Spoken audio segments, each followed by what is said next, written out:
BC News International talk show is designed to help African people see the value, beauty, and opportunity of their continent. The narrative of the continent of Africa has been wrongly told. We want to inspire a new generation of motivated Africans to promote the continent in positive ways. Join our channel and learn more about our continent, more about our history, and be a part of the new narrative of Africa. Our topics are unique. We will explore and examine social dialogue and culture, immigration and humanitarian issues affecting families, the unique beauty and wonder of the African continent, the business mindset and how we see our new Africa, sustainable agriculture, ecology, and peasants agriculture, the education of our new generation and using new methods and new partnerships, anti-corruption efforts and justice for victims, the promotion and support of empowerment projects for women. Join us! Do you know what Africa needs?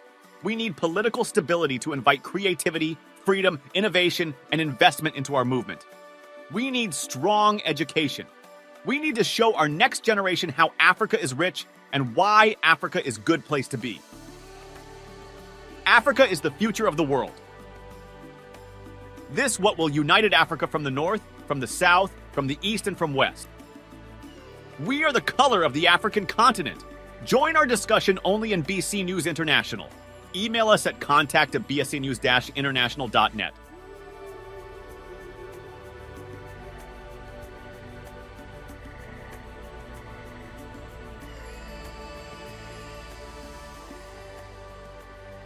OR, call us on 00-225-27-2433, 4940, or WhatsApp us on 00-2250-77,887, 6,462. Hi, dear viewer. Thank you so much for coming again in this program. I have a special guest for you today. His name is Dr. Malle. Dr. Malle will introduce himself. He will tell you who he is, and we are going to hard talk.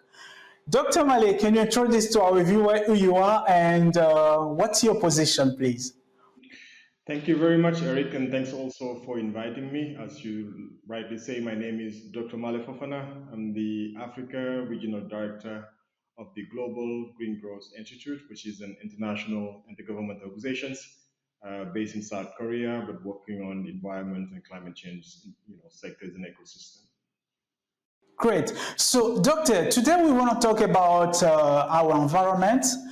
I know that you mostly work in that sector. That is your sector of activities. Can you tell to our viewer what's the role and what's the importance of to have a good environment? How this can impact our health? But I think we just have to look at the environment as part of our living, let's say, ecosystem, if I can put it that way. Nature itself helps us really as humankind to have, food. That's the first things that we usually grab from the nature, but also having clean air by breathing as well. But the issue is that if you're not maintaining your natural capitals and increase that capitals in a sense that there's a degraded land when it's come to agriculture, there's air pollutions. All of that would impact on the health of the humankind, but also put it in situations that there's a lot of impact in the environment when it's come to increase of global temperature, but also rising of sea level. All of that is linked to that. But I think one of the things that really triggered that process is just linked to our economic and social economic model. And I can go more in detail on that. But I think when you look at the environment, the nature itself, it's quite important to have it preserved, but I think also quite important also to make sure that we live with this environment friendly and making sure that what activities we're taking in place and making different activities when it's come to our economic and social development, we take care about this part as well as we move forward. Great. So, Doctor, all the worlds are really fighting today to secure our climate change.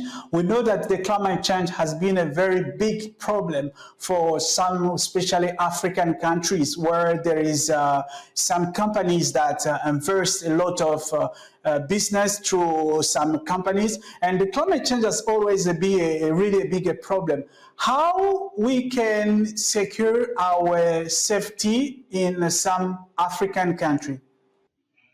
But I think before thinking about securing our safe when it's come to Africa countries, we have also to understand what is really the problem, right?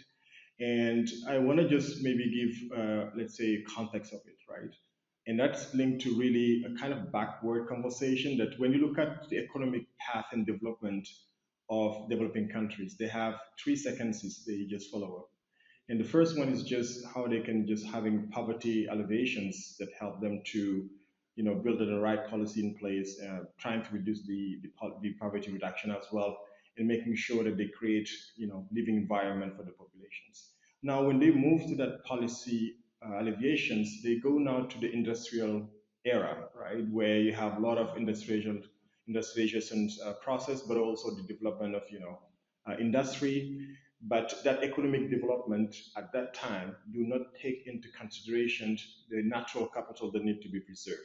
The economic model was quite simple, how you can use more natural capitals to develop more economy and more product, right?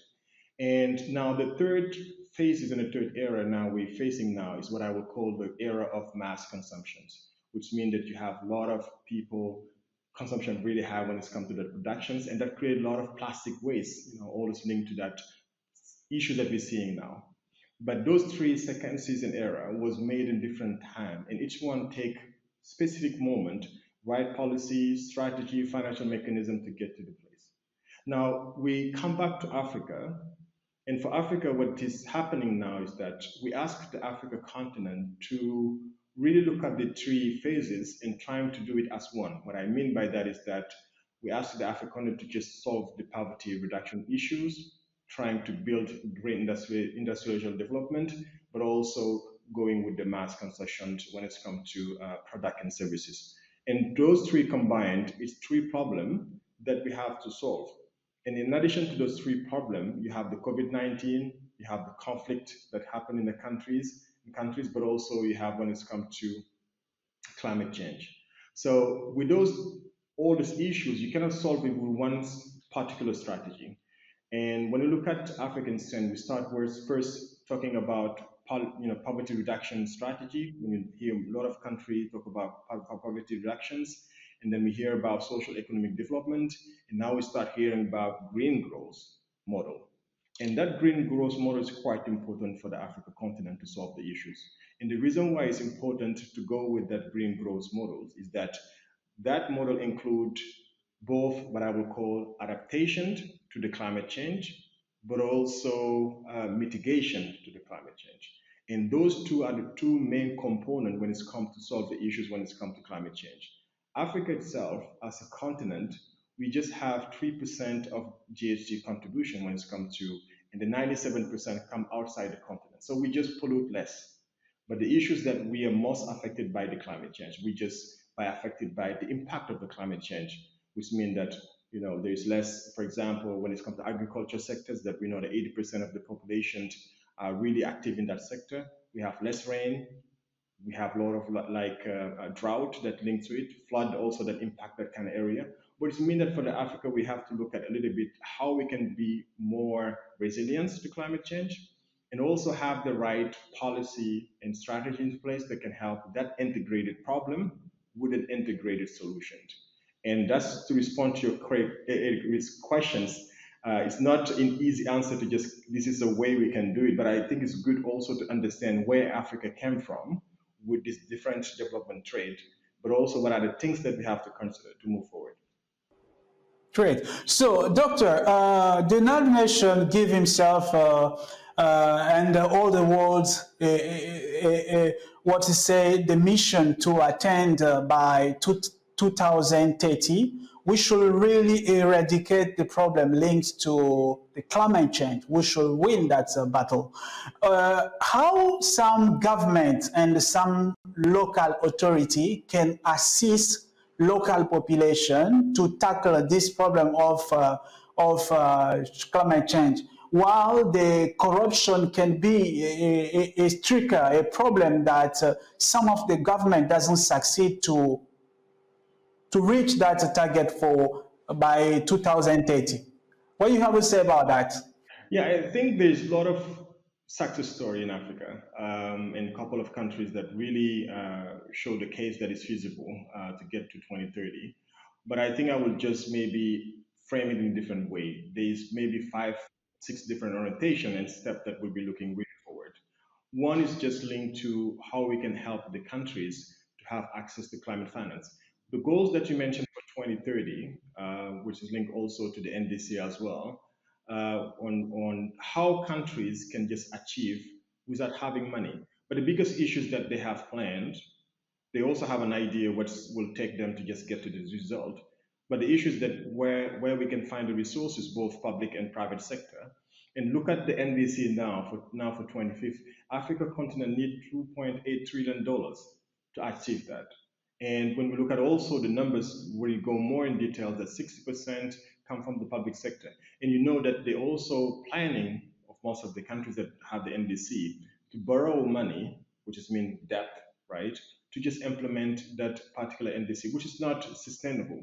So private sector have to step in to play a critical role.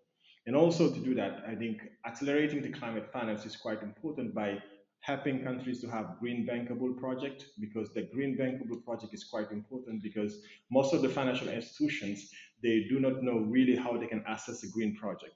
So what we're doing as GGI, we just help countries to just come up with the green bankable project, but also at the same time working with financial institutions to come with the right tool assessment on that. So that's the access to finance. At the same time, on access to finance, countries also have what I would call a national financial vehicle.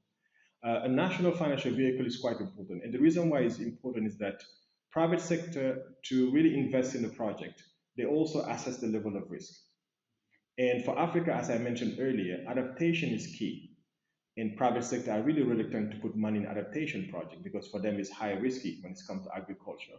So if a country builds a national financial vehicle, that can be used as a de-risk mechanism to reduce the risk of persistent risk from the private sector, but also they can use the national financial vehicle as a blending finance to attract private investors. So having a national tools can be used. You have the case of Ethiopia, they have the CRG facility, you have the case of Rwanda, they have the FONERWA. Those are a great example that we can use also to support and help other countries to reduce the learning curve. First was the access to finance. The second one I will talk about is just strengthening the policy. When I say policy, it's just regulatory framework, strategy, but also tools. Uh, Einstein used to say that you cannot explore a new world with the old map. And currently, most of the Africa have an old map. So, what is, would take them to have a new map? And when I say new map, it's just what are the type of strategy, national one, flagship program they have to put in place. For example, having a national green growth strategy that really embedded that green component within the entire program at the national level, but also what is take to the countries to have what I would call a long-term, low-emission development strategy. That's a visionary document that give them perspective from 2030 to 2050, at least so they know exactly now to 2050, this is the different step that we have to follow, and this is what we can do. And that's why, we, for example, we did that and support Ethiopia, in Burkina Faso, in Africa, to have the LTLS. And the last things, which is quite important, is linked to data, because all the action and engagement of countries, at certain point they have also to report. At certain point they have also to share the level of progress. And if they do not have a robust MRV system, which is the measuring, reporting, and verification system, to help them to collect the data and seeing the progress what they have in different sectors, which come to forestry, circular economy, energy, so they can say, okay, this is what we have in terms of achievement for now, this is a different gap. But a lot of countries in Africa do not have those tools in place. And that's why we start also helping countries to have the national system. So that's the second part I mentioned, policy and strategy that can be really looked at. The third part I would say is what we call circular economy and sustainability when it comes to national system. The first one is just how we can push more climate smart agriculture. Agriculture is really one important, and that create a lot of job in Africa because that's really the main driver when it comes to the economy. But the issue is that if agriculture sector is impacted by climate change, our economy also is impacted. Now the question is how we can have what I would call a climate smart agriculture that will involve to support our farmers to be more resilient to climate change, but also bring on board clean technology. For example, when it comes to solar irrigation system that can help to have more irrigation using a clean technology, but also increasing the level of productions when it's come to that particular sector. So I think it's quite important to take that into consideration when it's come to agriculture in Africa. The second thing is when it's linked to forestry. We have to avoid deforestation because the growth of the urban area also imply to deforestation, but also some of the particular population, they use forestry product like biomass for cooking, right? But what we can do in terms of like support to reduce the deforestation in Africa. And one of the things is just using clean cooking process or putting in place a land restoration system, trying to promote non-timber forest product. There's a lot of alternative to reduce the forest, let's say, destruction that we're seeing now by using that as a tools to preserve the natural capitals. And lastly, that linked to it is just the coastal resilience because most of our coastal region facing climate change and sea level rising as well. What are the things that we can do to avoid that? Helping them to solve that not only at the national level, but also at the multi-country level, because coastal require involvement in a lot of countries, but how we can put in place such program to help them. So that's the third component when you look at the sustainable and circular economy. And the fourth one is focus only on cities. How you can make cities and communities sustainable in living environment resilience. Cities, when you look cities, there's a lot of waste management come as the first priorities because you see a lot of waste in the cities. The question is how you can use those waste as an opportunity to really build a circular economy. And for example, when it's come to the plastic waste, how we can push more and promote more recycling. We have a lot of projects that we support in Rwanda, Senegal, but also in other countries to just go on circular economy to promoting that using plastic waste or electronic waste as well, or also agricultural waste as well. So the fact of looking waste and saying that this waste can be transformed to a good, let's say, product or sub-product for creating, let's say, a new services or input or let's say additionality when it comes to that circular economy is quite important. And that reflection should happen. When you look at also cities, we talk about transport. A lot of cities you have see bikes, you see also old car using it. That's create a lot of air pollution. But now the question, Eric, is when we look at those new transport sector we have in Africa, how we can make it much more cleaner. And that's a lot of question around how we introduce low carbon transport, which you see some countries now having e-bikes, right, or e-cars or e-buses. They can be used to the bus rapid transit as well to really increase the level of integration of clean technology to the transport sector. And we have countries, for example, in the case of Ethiopia or in the case of Rwanda as well, in the case of Senegal, a lot of perspective around it, how we can push more that low carbon transport. And that includes also looking at that perspective when it comes to transport. Cities include buildings. Buildings have a lot of energy consumption. We usually have a lot of buildings that consume a lot of energy.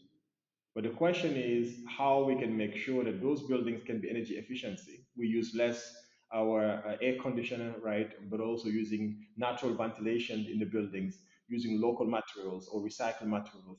That need to be pushed. So from cities, they're also quite important to integrate that, but also the renewable energy, which is mean the rooftop solar system, how we can push more for green hydrogen, geothermal energy. Using that clean energy is quite important in terms of perspective. And lastly, for me, is quite important for me, is just linked to the fifth component is accelerating poverty eradications, but also gender, equality. All of the things that we're doing, we have also to consider that that will help to reduce the poverty, but also push for gender equality. I think that's the way I will see how Africa should solve it, and that's a different component that we have to focus. Of course, we can go more in details, but for each one require a lot of attention, and there's a lot of solution happening already in Africa that can be replicated or scaling up to support other member states to reduce the learning curve, but also get to the result expected. Great. So, dear viewer, this program is mostly dedicated to Africa. We want to change Africa mentality. We want to really to give a hope to Africa, and we want to build this continent, all of us African. So, Dr. Malle, you talk about deforestations and transformations as well. How do you assist countries that the economy is mostly based on agriculture? Let's say like a Cote d'Ivoire, like Morocco, where there is a deforestation that happened linked to agriculture. How do you assist countries like that who face a problem of deforestation because they have to develop their agriculture? And also, how do you assist a country like that in terms of transforming the remains of what the deforestation brings?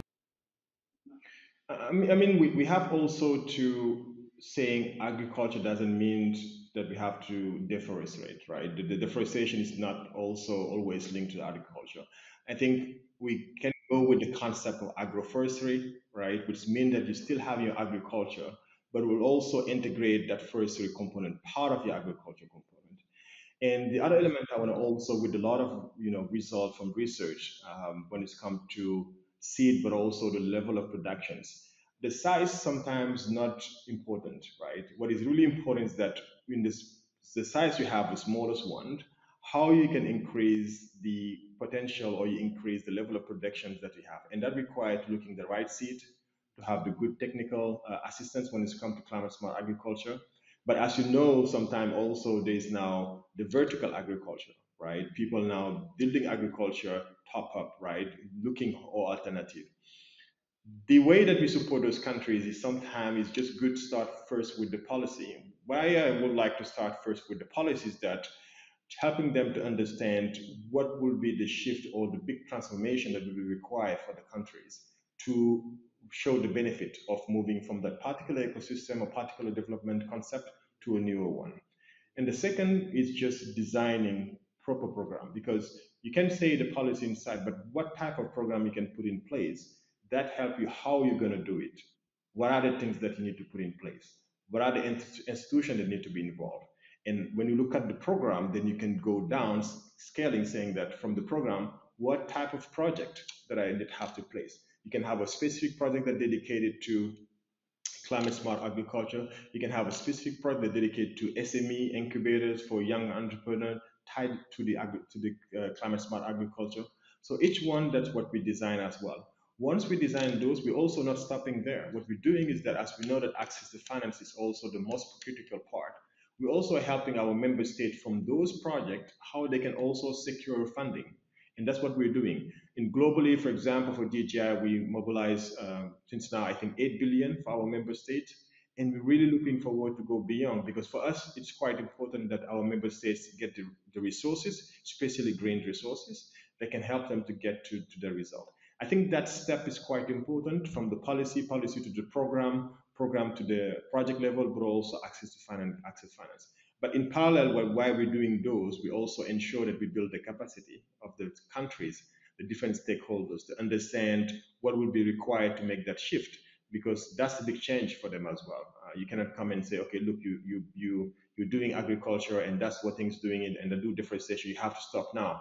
You should have what I would call a just transition, making that just transition and help them to get to the result they want, but also involving the different stakeholders, because that sustainability of involvement is quite important, because we want, at this end of the day, when we start doing the transformation, that the government can also continuing doing it, because not only relying on DGI, but we push and trigger that process, helping them to really being on track, and the government will push now until the end. Great. So, Dr. Malle, we have to take one break watching this program to understand what it's about. Then we'll come back.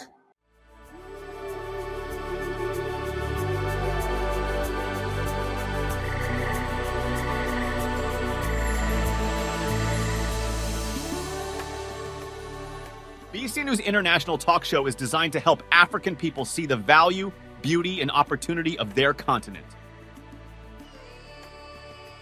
The narrative of the continent of Africa has been wrongly told. We want to inspire a new generation of motivated Africans to promote the continent in positive ways. Join our channel and learn more about our continent, more about our history, and be a part of the new narrative of Africa. Our topics are unique. We will explore and examine social dialogue and culture, immigration and humanitarian issues affecting families, the unique beauty and wonder of the African continent, the business mindset and how we see our new Africa, sustainable agriculture, ecology, and peasants agriculture, the education of our new generation and using new methods and new partnerships, anti-corruption efforts and justice for victims, the promotion and support of empowerment projects for women. Join us! Do you know what Africa needs? We need political stability to invite creativity, freedom, innovation, and investment into our movement. We need strong education. We need to show our next generation how Africa is rich and why Africa is a good place to be. Africa is the future of the world. This what will unite Africa from the north, from the south, from the east, and from west. We are the color of the African continent. Join our discussion only in BC News International. Email us at contact@bscnews-international.net. I hope you watch this video about Africa. Yeah. Can you tell us a little bit about GGI? We know that the GGI helped Africa a lot in terms of building its green sector. Tell our viewer, what is GGI? For those who doesn't know GGI, and what's the mission of GGI? As you rightly said, Eric, GGI is a global green growth institute. It's an international intergovernmental organization created in 2012 with unique mandate of helping our member states in the transformation of the economy to a green economic model. And with that said is that we help our member states to look at from the policy side to the investment side, what are the things they need to be considered to make it much more greener. And working with our member states, we help them to really come up with a good program, but also good strategy. At the same time, helping them to reduce the learning curve, because as you know, GGI, as for now, we have 46 member countries that are fully member of GGI, and we have 20 plus operations that we have also across. Our headquarters based in South Korea, and also we have our regional office based in Abidjan. And for us as a GGI, we see, our unique selling point is that we are the go-to delivery partner, or go-to organizations when it's come to climate change as well, because that's really our focus. And we work with private sector, trying to make sure what they produce and what also they can bring when it's come to financial sector, especially for the green one, is aligned with the government agenda. We usually do not have office. We usually are embedded within the government. Sometimes we have our office within the Prime Minister office, Minister of Finance, Minister of Environment, or Minister of Agriculture, but really trying to help the member state to get to the result that's linked to the achievement they have or engagements when it's come to the Paris Agreement, but also the SDG as well. So in a nutshell, we really, as a trust advisor, helping our member states to shift the economy from a gray one to a much more greener one. Great. So, Doctor, what has been the challenge you are facing to try to establish the mission within Africa? How you see African environment future? I see it bright. I'm quite optimistic, Eric. As you rightly put, there's a lot of resources in Africa and a lot of potential. And I think we have to see climate change not as a challenge. We have to see it as an opportunity. Now, the question is, how are you going to size this opportunity, right? Because we hear a lot when it's come to climate smart agriculture. It's a way that you can introduce clean technology to a particular sectors that can help to increase the productions, but also helping countries to get to the food security. I see an opportunity, not a challenge. When you look at also the things that link to buildings, energy efficiency in the buildings, there's a lot of consumptions happening now with the building sector. I'm not seeing it as a challenge. I'm seeing it as an opportunity to help to put in place good technicals that can help to reduce the energy consumptions to passive and active cooling. That's also an opportunity. And the third thing is also, which is really a good asset, is our youth, right? There's a lot of potential when it's come to SMEs, developing green entrepreneurs, but also having MSC as well, because I see that the future of Africa is really driving by this youth and also the engagement they have so far. So I think a lot of potential that we have in Africa that need to be sized, and how we can do it is just sit around table that you have government, private sector, the other MDBs, NGOs, civil society, looking the different challenges that you call that way, but how we can transform those challenges into the opportunity, and how we can work together to get these things done. Of course, that require a lot of plan, but also engagement, a lot of resources. But when you look at in details in Africa, when it's come to domestic finance, we have a lot of also opportunity that we can tap regarding to that one. And I think I'm really confident that the continent have a lot of potential. And we see this coming as well. There's a lot of new innovative approach that what was created by the Africa continent. You see a lot of technology, digitization, bring on board the M-Pesa, for example, in Kenya, that really transformed the sector of money transfer. And we see a lot of entire economy built on that ICT platform as well. So it's good that we keep being optimists, but I think at the same time looking forward to build a strong program that gives us clear idea what are the different steps, but also have a robust financial mechanism in place. I think it's also important to bring on board national banks, national financial institutions. They can play a critical role. But as we know that 50% of like the job created or the GDPs come from the SME, the small enterprise. So how we can consider those small enterprise, mostly informal. I think we have our reality, but building those ecosystem need also to consider those reality to really have something robust and sustainable. So, Doctor, before my last question, don't you think that the Africans should teach to our son by the early age about environment? Children should know what his environment is about so that they grow up with that knowledge. Don't you think it's a good idea? It's not a it's a good idea. It's just a must, right? Because I believe, from my point of view, I hope I will be the part of the last generation fighting, against climate change.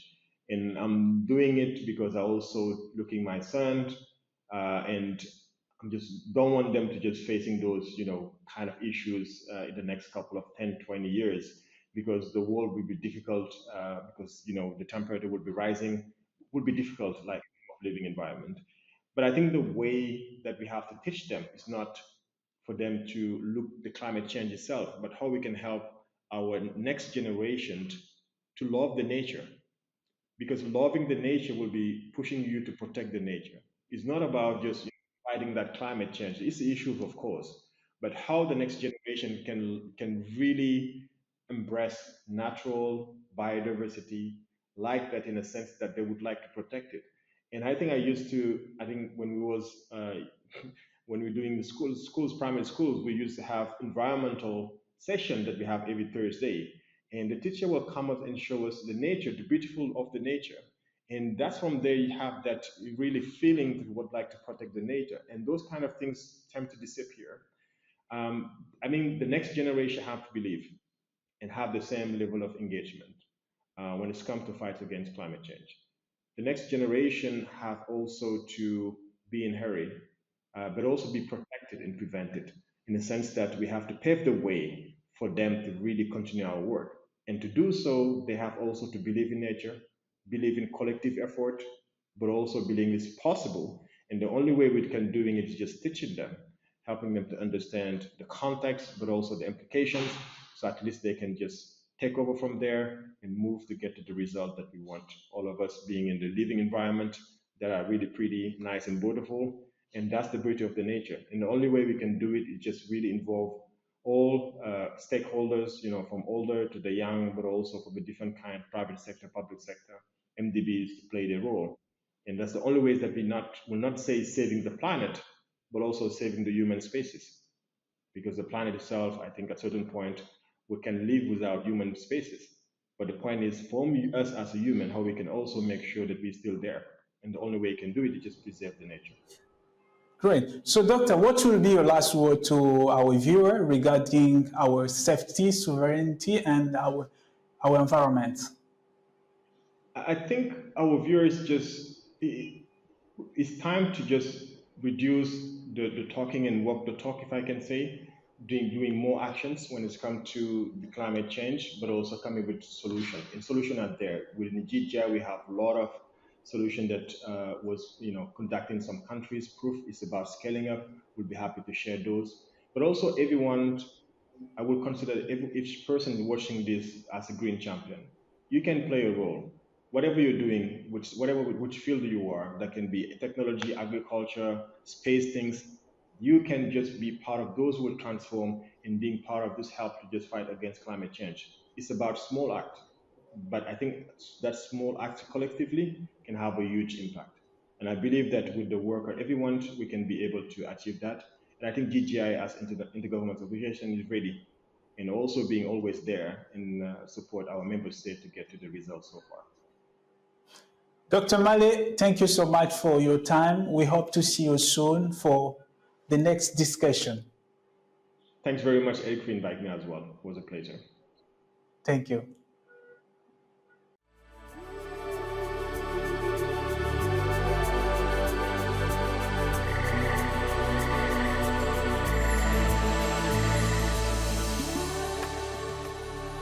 BC News International Talk Show is designed to help African people see the value, beauty, and opportunity of their continent.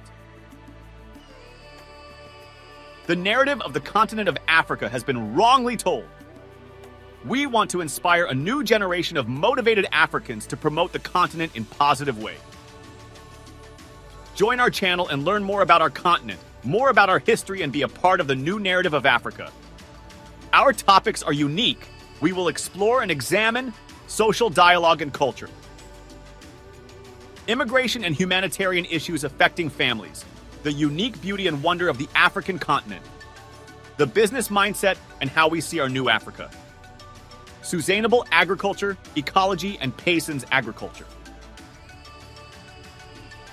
the education of our new generation and using new methods and new partnerships, anti-corruption efforts and justice for victims, the promotion and support of empowerment projects for women. Join us! Do you know what Africa needs? We need political stability to invite creativity, freedom, innovation, and investment into our movement. We need strong education. We need to show our next generation how Africa is rich and why Africa is a good place to be. Africa is the future of the world. This what will unite Africa from the north, from the south, from the east, and from west. We are the color of the African continent. Join our discussion only in BC News International. Email us at contact@bscnews-international.net.